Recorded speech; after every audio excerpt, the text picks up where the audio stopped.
¿Cómo estáis? ¿Qué tal? ¿Bien? ¿Cómo habéis empezado el 2025? Estamos, ¿25? 25. ¿Bien? ¿Sí? Nosotros hemos empezado a tope, a tope. Hemos vivido de todo en estos 19 días que llevamos hoy. Nos ha pasado de todo, cosas súper chulas. Hemos estado de vacaciones, desconectando como familia. Hemos disfrutado de las fiestas, de los niños en casa, de la comida, de los turrones, de los polvorones, por supuesto, ya lo sabéis. Y luego nos han pasado otras cosas interesantes que si queréis luego pues os cuento y algunos ya sabéis. Pero es verdad que en cualquier caso, nosotros como familia venimos con el tanque lleno para este 2025 y lo traemos lleno de energía, de alegría, de optimismo y de esperanza. Y os lo quiero transmitir porque tenemos como una sensación inexplicable, que en realidad viene de parte de Dios, evidentemente, de que este año 2025 vamos a ver cosas gordas pasar de parte de Dios. Estamos plenamente convencidos. Creemos que va a ser un año donde Dios va a hacer cosas impresionantes en esta comunidad y a través de esta comunidad. ¿Alguien más lo cree? ¿Alguien más está en nuestra onda, en nuestra sintonía? ¿Sí? ¿Levantas tu mano? Amén. Vamos a declarar esto. Creemos en esto. Así que vamos a ir a por todas este 2025. Y como decía Mike, hoy vamos a acabar esta pequeña serie con la que hemos arrancado el curso, que hemos llamado Actos Sinceros de Generosidad, y que tiene este título pues tan rimbombante. Y quizás para ti, simplemente ahí tenéis la carátula de la serie, cuando lo ves y cuando lo lees, es un título rimbombante más de una serie, así en plan friki como hacemos nosotros a veces. Pero si te fijas en ese hombre ahí con esa cara de perplejidad, ¿no? Quizás te recuerda, te llama la atención o te suena de algo. ¿A alguien le suena de algo la cara de ese señor y la frase? ¿Alguien que tiene niños? Seguramente sí, ¿verdad? Más o menos por ahí.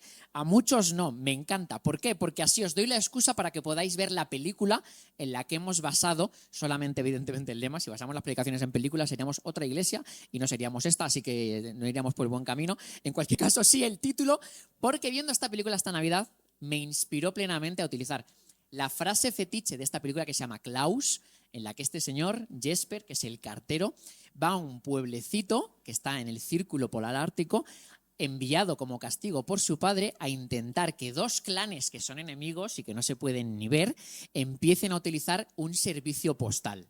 A partir de aquí se desencadena toda la historia, evidentemente está basada en la Navidad y en la historia de Santa Claus y bla, bla, bla, pero el mensaje que esconde la película es brutal. Es una película muy bonita, de hecho os animo a que la veáis, aunque haya pasado ya la Navidad. Tengáis niños o no la tengáis, a mí me ha encantado. De hecho, desde que la descubrimos hace 2 o 3 años más o menos, se ha convertido en una de esas tradiciones navideñas que hay que ver en casa de los Bonales Rodríguez.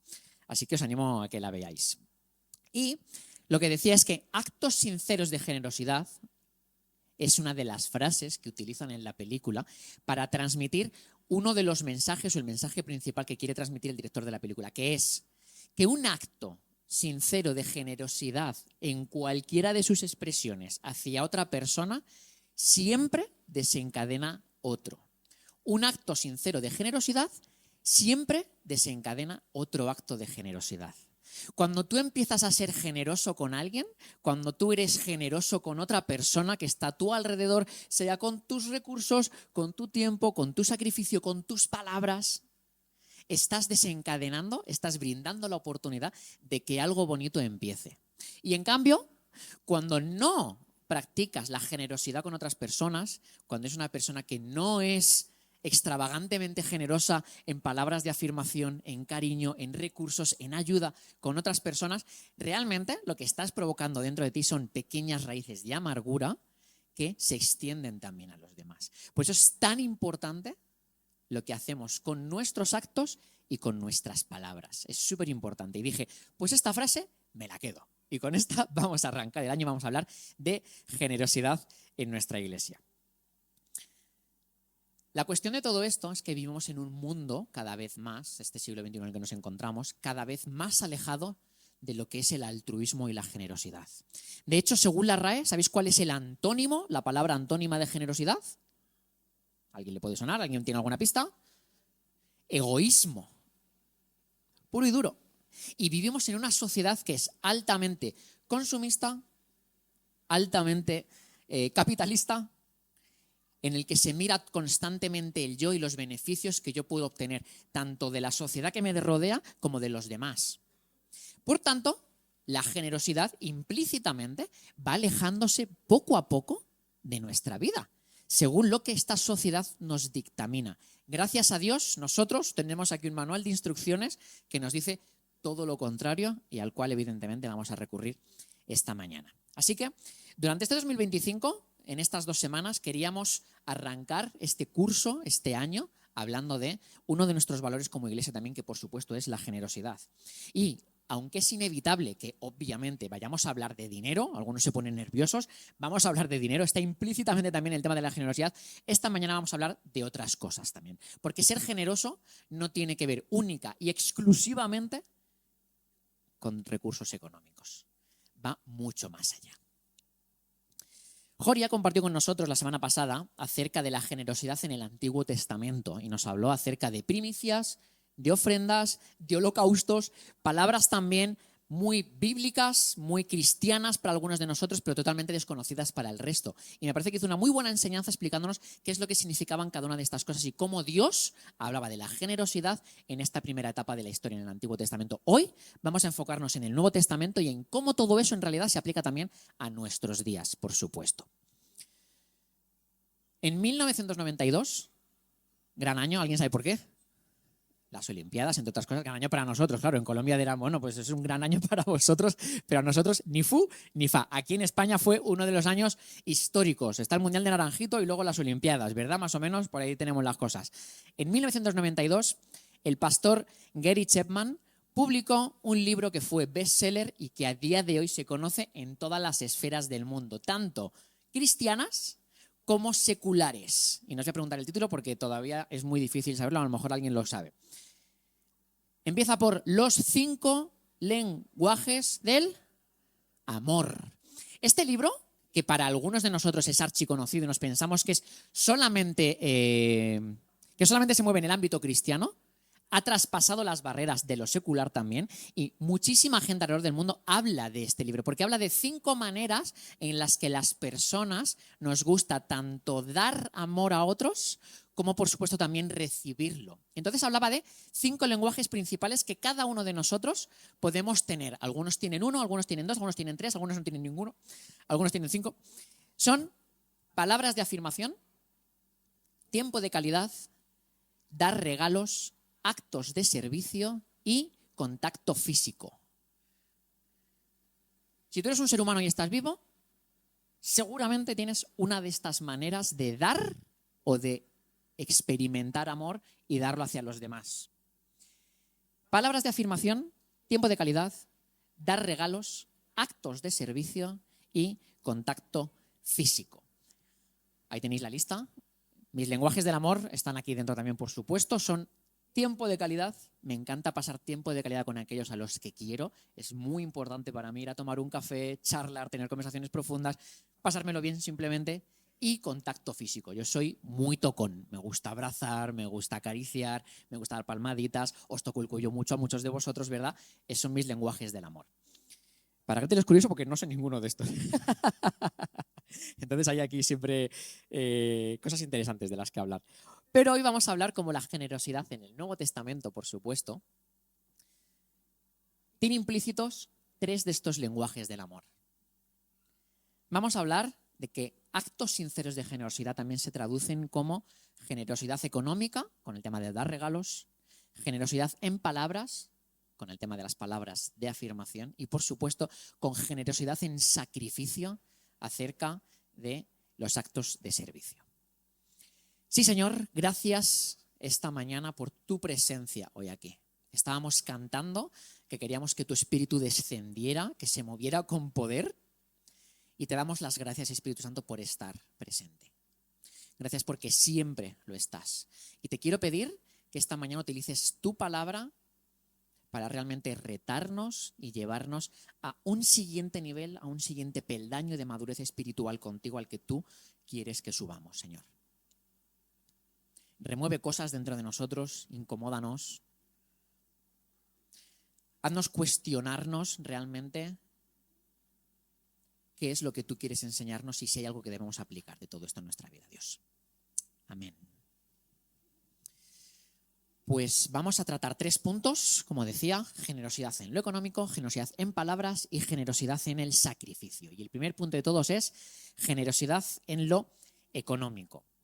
Decía antes que muchas veces cuando se habla de dinero en las iglesias nos ponemos nerviosos. Y es curioso porque es uno de los mensajes que Dios más trabaja a lo largo de toda su palabra, a lo largo de toda la Biblia.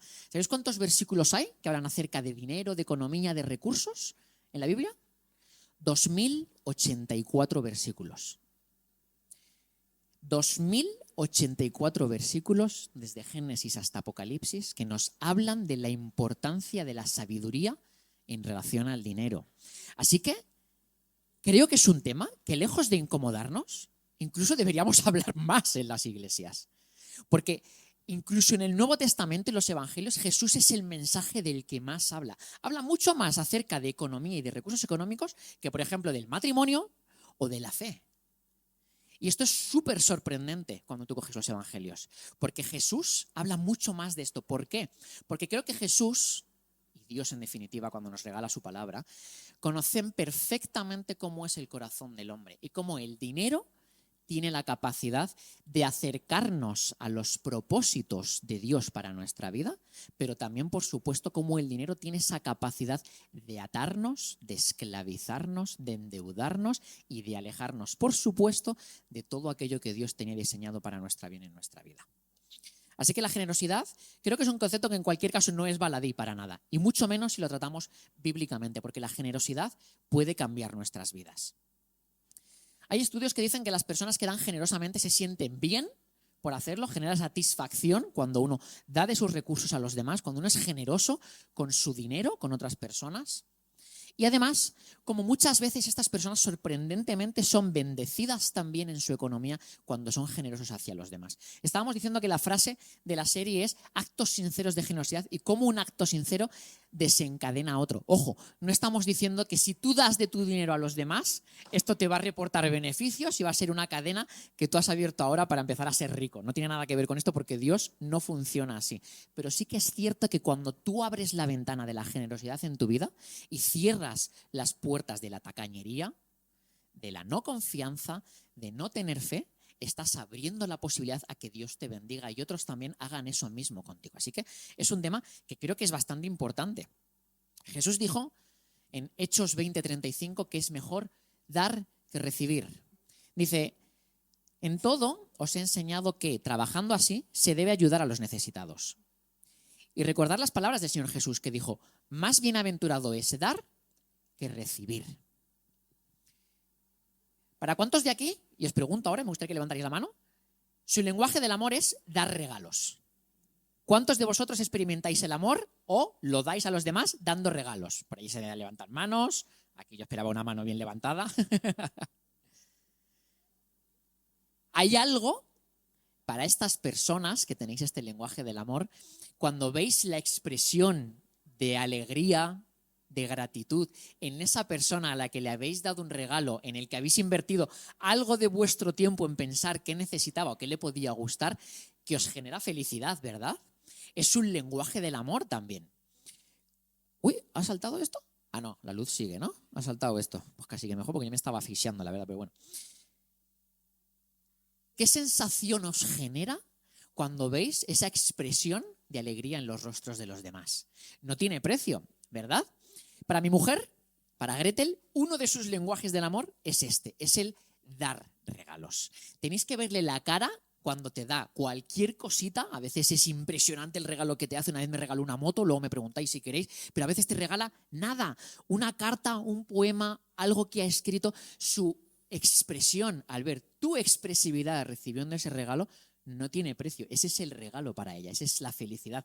La noche antes de los Reyes, bueno, Gretel está súper contenta, está súper expectante con lo que se van a encontrar los niños al día siguiente, porque para ella le genera felicidad esto.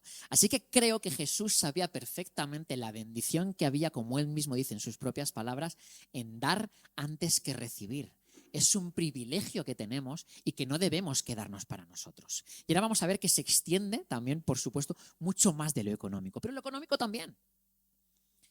Y esta generosidad amorosa la encontramos también claramente en partes del Nuevo Testamento, no solo las palabras de Jesús. Pablo escribió sobre cuán generosas eran ciertas iglesias que él estaba supervisando. Y no para impresionar a nadie, sino para estimular a los demás creyentes que leían estas cartas y que las recibían a también ser generosos a su vez con aquellos que lo necesitaban. En 2 Corintios 8:9, Pablo escribió del gozo en el dar de las iglesias, en las iglesias de Macedonia. Y os animo a que lo leáis conmigo. 2 Corintios 8, y vamos a leer de los versículos 2, 3 y 4.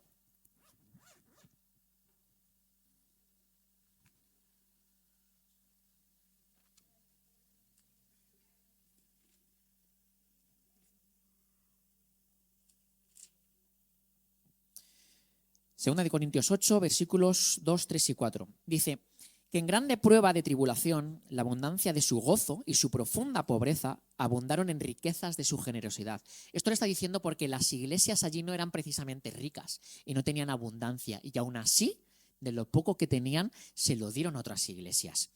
Pues doy testimonio de que con agrado han dado conforme a sus fuerzas y mucho más allá aún de sus fuerzas, pidiéndonos con muchos ruegos que les concediésemos el privilegio de participar en este servicio para los santos.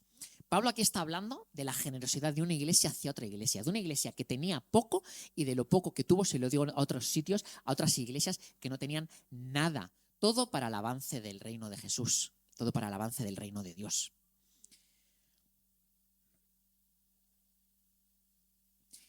Y nadie les obligaba a dar, lo hacían desde la generosidad, desde la gratitud de recibir todo lo que tenían de parte de Dios para extenderlo hacia otros. Porque este es uno de los grandes principios también que tenemos que entender para poder empezar a ser generosos con los demás. Y si no entendemos esto que viene a continuación, es muy difícil, no voy a decir imposible, pero es muy difícil que realmente podamos dar con un corazón alegre. Y es lo siguiente. Tienes que entender, es imperativo que entiendas que todo lo que tienes viene de parte de Dios. Lo voy a repetir. Es muy importante que entiendas, que te entre en la cabeza, en el corazón, que nada de lo que tienes, y lo planteo desde otra óptica, nada de lo que tienes es porque tú te lo has ganado, es porque tú te lo mereces o es porque tú has provocado tenerlo. Nada. Todo lo que tienes, tu trabajo, tus recursos, las herencias que has tenido, si es que has tenido la suerte de tenerlas, da igual lo que tienes, es porque Dios lo ha dispuesto así para tu vida.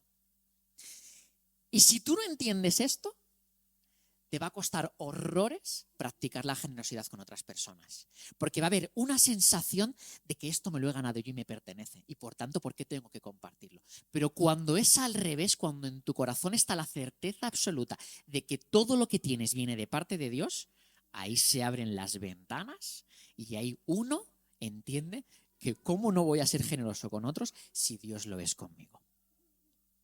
¿Se entiende esto? Es muy importante. Vamos a leer uno de los lugares donde Jesús enseña muy claramente acerca de este principio de administración, porque todo esto viene en realidad de ser administradores de los recursos que Dios nos ha dado. No tiene que ver con ser gastadores, no tiene que ver con ser inversores, no tiene que ver con nada de todo esto, tiene que ver con ser administradores de lo que Dios nos da. Así que vamos ya al Evangelio de Mateo, capítulo 25.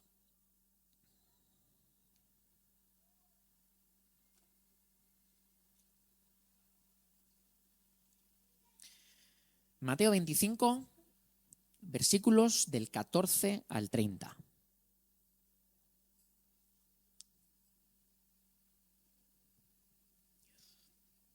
Parábola de los talentos. Porque el reino de los cielos, estas son palabras de Jesús, el reino de los cielos es como un hombre que yéndose lejos llamó a sus siervos y les entregó sus bienes. A uno dio 5 talentos, a otro 2 y a otro 1. A cada uno conforme a su capacidad, y luego se fue lejos. Y el que había recibido 5 talentos fue y negoció con ellos, y ganó otros 5 talentos. Asimismo, el que había recibido 2 ganó también otros 2. Pero el que había recibido 1 fue y cavó en la tierra y escondió el dinero de su señor. Después de mucho tiempo, vino el señor de aquellos siervos y arregló cuentas con ellos. Y llegando el que había recibido 5 talentos, trajo otros 5 talentos, diciendo: Señor, 5 talentos me entregaste, aquí tienes, he ganado otros 5 talentos sobre ellos. Y su señor le dijo: bien, buen siervo y fiel, sobre poco has sido fiel, así que sobre lo mucho te pondré. Entra en el gozo de tu señor. Llegando también el que había recibido 2 talentos, dijo: Señor, 2 talentos me entregaste y aquí tienes, he ganado otros 2 talentos sobre ellos. Su señor le dijo: bien, buen siervo y fiel. Sobre lo poco has sido fiel, así que sobre lo mucho te pondré. Entra en el gozo de tu señor. Pero llegando también el que había recibido un solo talento, dijo: Señor, te conocía que eres hombre duro, que siegas donde no sembraste y recoges donde no esparciste, por lo cual tuve miedo y fui y escondí tu talento en la tierra. Aquí tienes lo que es tuyo. Respondiendo, su señor le dijo: siervo malo y negligente. ¿Sabías que siego donde no sembré y que recojo donde no esparcí? Por tanto, deberías haber dado mi dinero a los banqueros, y al venir yo, como mínimo habría recibido también lo que es mío con los intereses. Quitadle pues el talento y dadlo al que tiene 10 talentos. Porque al que tiene le será dado y tendrá más, y al que no tiene, aún lo que tiene le será quitado. Y al siervo inútil echadle en las tinieblas de fuera, allí será el lloro y el crujir de dientes. El final es un poco durillo, la verdad. Con esta parábola, las parábolas eran pequeñas historias que utilizaba el Señor Jesús para hacerles entender a los que le escuchaban cosas cotidianas de la vida y mensajes profundos del reino de Dios. Con esta parábola Jesús nos está hablando muy claramente de que todo lo que tenemos es otorgado por un dueño de todos los recursos del mundo, que se llama Dios Todopoderoso, y que nos lo entrega a nosotros para que hagamos un buen uso de estos recursos, para que lo multipliquemos, para que lo utilicemos de bendición para otras personas y para nuestra vida. El siervo que lo escondió y que tuvo miedo, el siervo que no tuvo fe, que no entendió que eso era de su Señor y que lo único que decidió era conservarlo, tuvo una penalización, tuvo un castigo por parte de Dios. Y en esta parábola lo que entendemos es el principio de la mayordomía. Es otro concepto bíblico muy importante. Vemos el valor de la sabia administración. Jesús nos ayuda a entender con esta parábola que nuestros recursos económicos, todos sin excepción, son propiedad de Dios. Y nosotros lo que tenemos que hacer es administrarlos sabiamente. Por eso cada vez que decidimos invertir de manera equivocada nuestros recursos, endeudándonos, no teniendo ahorro, muchas veces no diezmando incluso, no siendo generosos con otras personas que vemos en necesidad a nuestro alrededor, cuando hacemos cualquiera de estas cosas, estamos desobedeciendo a Dios y estamos alejándonos del propósito y del valor del principio de la mayordomía que Dios nos ha dado como administradores suyos. Así que primer punto, generosidad en lo económico. Y no tiene que ver, entendedme bien por favor con esto, no tiene que ver única y exclusivamente con diezmar y con ofrendar dentro de la iglesia. Eso es otra cosa que vimos la semana pasada. Eso es un acto de obediencia a Dios y de adoración. Tiene que ver con qué haces con tus recursos en relación a los demás. ¿Qué haces con tus recursos? ¿Cómo eres generoso con las personas que te rodean? Y nadie tiene la excusa de decir que no conoce mínimo a una persona que está en necesidad. Y estar en necesidad muchas veces lo atribuimos a alguien que vive en la calle, alguien que no tiene de qué comer. Por supuesto, todos además nos cruzamos con personas así en nuestro día a día, desgraciadamente. Me refiero a personas que conoces que necesitan algo económico. Y tú tienes la oportunidad de practicar la generosidad con estas personas. Porque esto es lo que Dios hace, nos brinda la oportunidad de ser generosos con los demás. Punto número 2, este me encanta. Generosidad en palabras. Una vez se hizo un experimento con un señor que sentaron en una silla y metieron sus pies en un cubo con agua helada y con hielo. Estuvieron calculando cuánto tiempo aguantaba este señor con los pies en hielo y justo antes de que el hombre alcanzara los niveles de hipotermia, le sacaron y vieron cuánto había durado ese señor. Cuando se recuperó de esta primera experiencia, cogieron a este mismo hombre, a este mismo señor, lo volvieron a sentar en una silla, volvieron a meter sus pies en hielo con agua helada y volvieron a esperar a ver cuánto aguantaba. Salvo que en esta ocasión pusieron al lado a una persona que iba constantemente animándole y le va diciendo: vamos que tú puedes, ya falta menos, esta vez vas a aguantar un poquito más, no te preocupes que esto es psicológico, no te pasa nada, lo vas a conseguir. Ese hombre no tenía un reloj delante viendo, vale, me quedan 30 segundos y ya lo saco. No sabía el tiempo que pasaba en relación a la primera prueba. Pero ¿sabéis cuánto duró en relación a la primera prueba? Más del doble. Simplemente por tener a alguien al lado que estaba animándole y trayéndole palabras de ánimo a su lado. Efesios 4:29 dice que ninguna palabra corrompida salga de vuestra boca, sino la que sea buena para la necesaria edificación a fin de dar gracia a los oyentes. A la edificación. Para muchos, vuestro lenguaje del amor puede que sean las palabras de afirmación. Con el ejemplo de antes de este señor, hemos visto la diferencia que provoca en un mismo individuo escuchar palabras de afirmación o no escucharlas. Esta semana, en una cita pastoral con uno de vosotros, escuchaba cómo estaba muy quemado en su trabajo porque su jefe no le valoraba y no había escuchado nada positivo en una entrevista que había tenido recientemente con él. Y todo lo que había escuchado eran cosas negativas. Y solamente este hecho hacía que se cuestionara: ¿realmente debo seguir en esta empresa? ¿Debo seguir en un lugar donde creo que mi trabajo es digno, donde mi trabajo es bueno y no recibo ningún tipo de, ya no de elogio, qué crack eres, sino, oye, buen siervo y fiel, lo has hecho bien? Muchas veces creo que todos nosotros somos parcos en palabras de afirmación hacia los demás. Nos cuesta horrores verbalizar las cosas positivas de otros. Esta mañana estábamos aquí antes de que arrancara la reunión y ha venido Nenela. ¿Dónde estás, Nenela, que no te veo? Aquí, delante además. Y me dice: oye, qué guapos salíais en la foto esa que subisteis el otro día, tú y tu mujer, qué estilosos y qué, no sé cuánto. Y he pensado, la palabra de hoy, este punto en concreto, no va para Nenela. Así que vete a hacer un café si quieres y luego vuelves, no te preocupes. Nos cuesta muchas veces esto. Nos cuesta incluso vernos en la iglesia y decir: oye, qué guapo vas. Oye, me gusta mucho tu chaqueta. O estás muy guapa, hoy te has maquillado bien y se nota que has escondido todo. No, esto no se puede decir en realidad. Me gustó mucho pasar tiempo contigo el otro día. Oye, tus hijos hay que decir que están muy bien educados. Nos cuesta. Muchas veces puede que sea por envidia y aquí hay algo que trabajar, pero simplemente es porque creo que hay una barrera invisible que nos genera la sensación de vulnerabilidad respecto a la otra persona cuando estamos elogiando algo positivo del que tenemos delante. ¿Me explico? O sea, si yo le estoy diciendo a Jorge que me gusta mucho su jersey, quizás automáticamente estoy esperando que él también diga que le gusta mucho mi sudadera.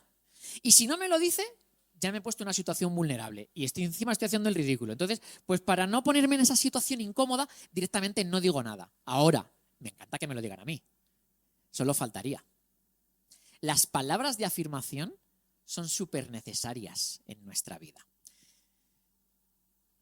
Y volvemos a Jesús otra vez.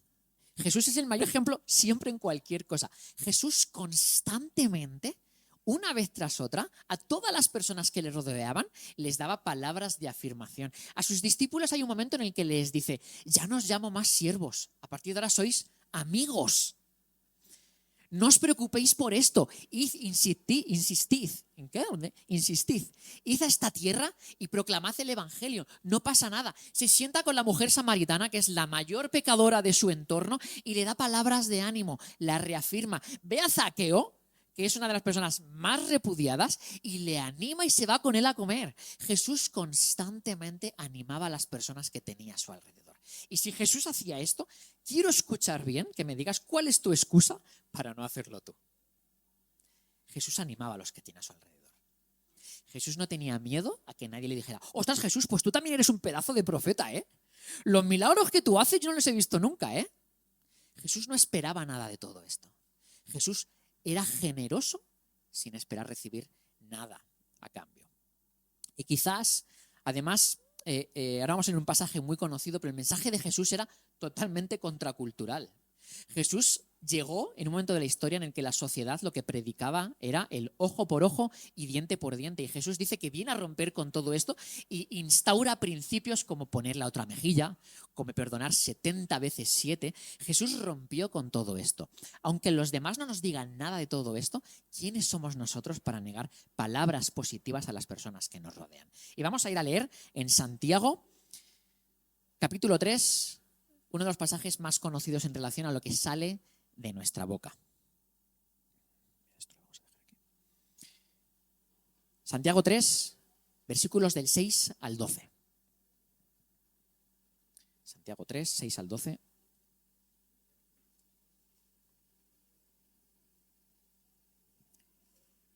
Es impresionante este pasaje. Dice, la lengua es un fuego, un mundo de maldad. La lengua está puesta entre nuestros miembros y contamina todo el cuerpo e inflama la rueda de la creación. Y ella misma es inflamada por el infierno, porque toda naturaleza de bestias y de aves y de serpientes y de seres del mar se doma y ha sido domada por la naturaleza humana. Pero ningún hombre puede domar la lengua, que es un mal que no puede ser refrenado, llena de veneno mortal. Con ella bendecimos al Dios y Padre, y con ella somos capaces a la vez de maldecir a los hombres que están hechos a la semejanza de Dios. De una misma boca proceden a la vez bendición y maldición. Hermanos míos, esto no debe ser así. ¿Acaso alguna fuente hecha por una misma abertura agua dulce y amarga? Hermanos míos, ¿puede acaso la higuera producir aceitunas o la vid higos? Así también ninguna fuente puede dar agua salada y dulce. Me encanta esta versión, este pasaje, porque va al grano y está hablando a las claras. ¿Cuántas veces hemos dicho palabras en un momento de calentón, en un momento de ira, en un momento de enfado, de injusticia, incluso teniendo la razón, de las que luego nos hemos arrepentido automáticamente? Incluso al segundo, ¿verdad? A lo mejor soy el único al que le pasa, pero muchas veces dices algo y no, perdón, esto no lo quería decir. Ah, pero lo has dicho. Esto en el matrimonio es el ABC, ¿verdad? Con nuestra boca tenemos el poder de traer tanto bendición como de ocasionar heridas graves. Y yo tengo que confesaros que cuando pierdo la paciencia, cuando estoy luchando por una causa que creo que es justa y la persona que tengo delante no lo está entendiendo, cuando pierdo los estribos, cuando me enfado muy profundamente, puedo llegar a ser muy, muy, muy hiriente con mis palabras. Y puedo llegar a verbalizar cosas que en realidad no pienso, pero que sé que pueden destruir y hacer daño a esa persona que tengo delante. A vosotros nos pasará porque sois mucho mejores que yo, pero a mí me pasa mucho. Hace poco en las vacaciones, uno de estos momentos tensos, con Gretel discutimos. Y hubo un momento en el que me pasó esto. Y le dije a Gretel cosas que, como yo conozco su corazón mejor que nadie, sabía que le iban a atacar directamente a su autoestima, a su identidad. Y le verbalicé cosas de las que me arrepentí, nada más salían por mi boca. Pero el daño ya estaba hecho. Yo ya le había verbalizado esto a Gretel. Además es curioso porque son cosas que uno realmente no piensa de esa persona, pero lo dice para que la otra persona se lo crea. Entonces en Gretel yo lo que generé fue una herida. Le hice daño a mi esposa por no refrenar esto que tengo aquí dentro. Por tanto, bendecirla con mis palabras de amor, los momentos bonitos, y decirle cuánto la quiero, que es la mujer de mi vida, lo enamorado que estoy de ella, pero en momentos a la vez maldecirla. ¿Y qué me tocó? Pedir perdón, evidentemente, y construir lo destruido. Y esto es algo que no siempre hacemos. Somos conscientes de que hemos ocasionado una herida, un daño en alguien a través de nuestras palabras, pero no tenemos el valor, la humildad, la vulnerabilidad de ponernos delante de esa persona y no solamente pedirle perdón, sino también construir aquello que hemos destruido con nuestras palabras. La lengua puede ser un instrumento muy peligroso, capaz de, con una chispita, ocasionar un gran incendio. Así que Santiago, cuando está hablando de esto en este pasaje, sabía perfectamente lo que estaba escribiendo. Podía sonar muy impresionante, pero es la realidad. Y a mí me encantaría ver una comunidad, una iglesia que se bendice, que es pródiga en palabras de afirmación los unos a los otros. Me encantaría. Es más, me encantará. Esto es un ejercicio que no es obligatorio, evidentemente, pero me encantará que cuando acabemos hoy nos acerquemos a personas y les bendigamos con nuestras palabras. Qué guapo, qué bien, qué tal, cómo me alegro de verte, no sé, lo que sea, algo que sea genuino, por supuesto. Esto también corre el riesgo de ser hipócritas muchas veces y con tal de cumplir con lo que nos pone aquí, pues inventarnos cosas y decirle al José que está muy guapo cuando es evidente que no lo está. No hace falta que hagamos cosas de estas, no hay que mentir. Pero sí que es verdad que muchas veces no practicamos esto. Y esto también es un acto sincero de generosidad. Y quizás dices, yo honestamente no sé cómo hacerlo, me cuesta mucho.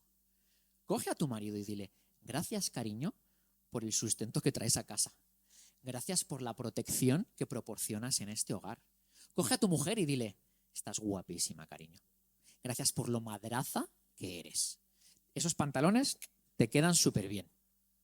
Coge a tus hijos y diles, muy bien hecho, eres impresionante, eres súper inteligente, eres súper especial. Aplaude los logros de tus niños. Diles, cuando te equivoques no pasará nada porque papá y mamá estarán aquí contigo, te queremos.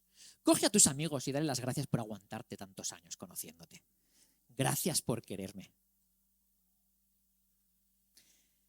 Es gratis. Ser generoso en palabras es gratis. Practiquémoslo más. Y os animo a que comprobéis que un acto de sincera generosidad en palabras, irremediablemente tranquilos, que provocará a otro. Y si no, pues no vale la pena ser más generoso con esa persona. Y por último, generosidad en sacrificio. ¿Hay alguien aquí para quien su lenguaje del amor o uno de ellos sean los actos de servicio? Ajá, sí, evidentemente. Se valora muchísimo, ¿verdad? Cuando alguien sabes que está dedicándote tiempo, está dejando otras cosas y viene hasta tu casa, se toma la molestia, invierte en ti, te regala algo, no en forma material, sino en forma de gesto, de acción, ¿verdad? Esto se valora muchísimo. Son actos de servicio y por supuesto es un lenguaje más del amor. Pues en el Nuevo Testamento lo encontramos, por supuesto, también. Además es muy difícil amar a alguien y no sacrificarte por esa persona. Porque de hecho hay un punto en el que se gira la tortilla y cuando tú estás amando a alguien y te estás sacrificando por esa persona, deja de ser un tanto por ciento muy elevado de sacrificio y realmente se convierte en un tanto muy elevado por ciento de placer. Recuerdo cuando Mike me contaba cuando cortejaba a Angie, a su mujer. Mike vivía en Bogotá y Angie vivía en Cali. Hay que 8 o 9 horas de moto, tranquilamente, un poco más, quizás, algo así, más o menos. Para Mike era un placer coger su motito y pegarse esa ruta. Las carreteras de Colombia no son como las de aquí, además, muchas cosas a tener en cuenta, pero ir a ver a su amada. ¿Era un sacrificio? Sí y no. Era un placer, ¿verdad? Recuerdo cuando Jorge hace, ¿qué? Más o menos un año y poco, te hiciste lo del tendón, ¿era verdad? El talón, ahí detrás. ¿Os acordáis que vino un día en silla de ruedas? Era divertido ver a Jorge, ¿verdad? No era tan divertido, seguramente, pero Noé amaba a Jorge y lo ama, por supuesto, y le cuidaba. Y había una parte, evidentemente, de sacrificio, de tener a su marido en su casa inválido, pero hay otra parte también de amor y de placer cuidando a su marido. Me acuerdo cuando José, saltando de una roca también, no iba de ti, José, lo siento, es que te tengo aquí delante, saltó de un sitio y se reventó también, porque es así, somos hombres y hacemos estas cosas. Para María fue un placer cuidar a su marido. Hombre, habría días que sí, pero la mayoría no lo era. Era un acto de amor, era un acto de sacrificio por amor a su marido. Y luego tenemos el ejemplo de Jesús. Jesús está en otra liga, evidentemente. Ninguno de nosotros nos vamos ni siquiera a acercar un poquito nunca a lo que Jesús hizo y los ejemplos que él supuso para todos sus contemporáneos y también para nosotros.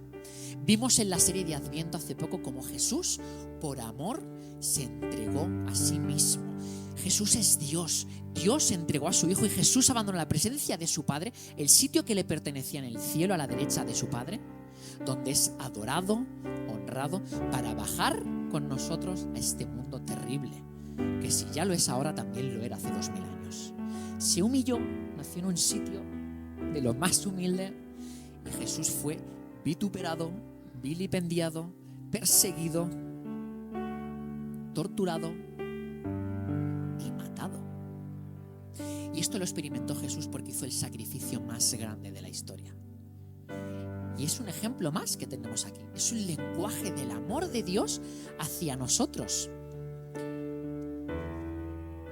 En Efesios 5:2 dice: llevad una vida de amor, así como Cristo nos amó y se entregó por nosotros como ofrenda y sacrificio fragante para Dios. Cuando Pablo está escribiendo estas líneas a los efesios, sabe perfectamente lo que implicaba el sacrificio de Jesús.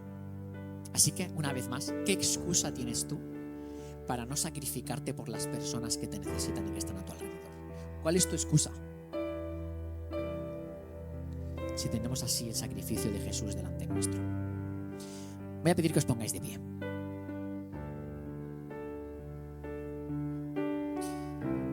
Y voy a hacer primero yo una oración. Voy a pedir que cerréis vuestros ojos y voy a pedir que mientras estoy orando le preguntes al Espíritu Santo si tiene algo que revelarte en relación a esto que hemos hablado esta mañana, a la generosidad aplicada en nuestra vida a través de lo económico, a través de palabras, a través de sacrificio. Y luego haremos algo. Así que, Espíritu Santo, gracias por moverte con poder siempre en medio nuestro. Gracias por confrontarnos.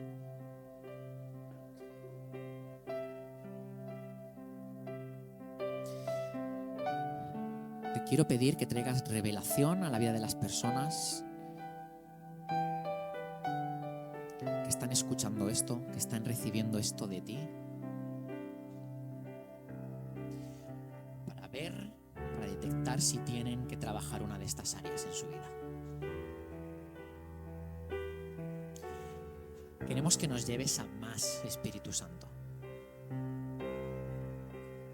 Queremos crecer en ti, pero para hacerlo tenemos que reconocer dónde debemos hacerlo. Así que, Espíritu Santo, trabaja en las personas que están escuchando esto ahora en estos próximos instantes.